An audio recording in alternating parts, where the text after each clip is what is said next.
What is work? Work is a four-letter word. So often, the work we do defines us. He's a banker. She's a farmer. They are builders. I'm a teacher. The work we do is a key part of our identity, but for many, it is also the bane of our existence. Work is so important because it is the effect we have on the world. It is the application of exertion, physical and/or mental, to achieve something. From something as simple as pushing a rock to the complexity of programming a supercomputer, it is all done by work. In the first instance, work provides all the things we want and need, from food to shelter to entertainment to medicine to comfort to learning and beyond. If work doesn't happen, we all die.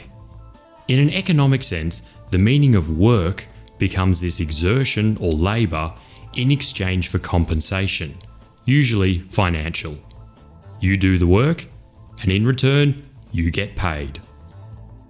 Economists would usually split work into three categories.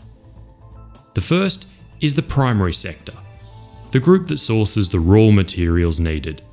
This group would include farmers, resource miners, fishers, and others who collect the fundamental materials that create everything we need. The secondary sector is manufacturing. This group can take the raw materials from the primary sector and transform them into the wide variety of goods that are commonplace in the modern world. This includes those who work directly with the raw materials, such as steel workers, to those who are further down the chain, such as car manufacturers. Finally, we have the tertiary sector, which would more commonly be known as the service sector. This includes everyone from the salesperson who tells us why we should buy the manufactured car, to the mechanic who maintains and services that car for us. The majority of work conducted in a modern economy is maintenance. You make a cup once, but you might wash it hundreds and hundreds of times. Some might even categorise a fourth sector, the production of information. This includes researchers, consultancy, computing, and sometimes elements of entertainment and media. You could say that work is the fuel of an economy. Without it, everything stops. There is another category of work that does not engender material compensation. Unpaid labour. This is the exertion people engage in that does not get paid. Much of it still benefits society.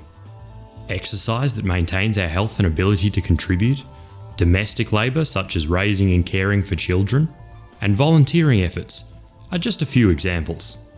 There is also work that does not benefit society, or which has questionable outcomes, both paid and unpaid.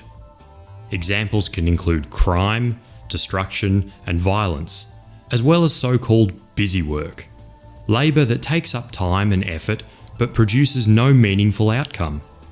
Which types of work attract payment and how much has a huge effect on the shape of society. It is worth considering why levels of payment often don't line up with how beneficial work is to a community. The incentive of financial gain is a powerful motivator in people choosing what type of work to expend their exertions on, but it's not the only one. In our next video, we'll be exploring the motivations behind people's choices to take on work.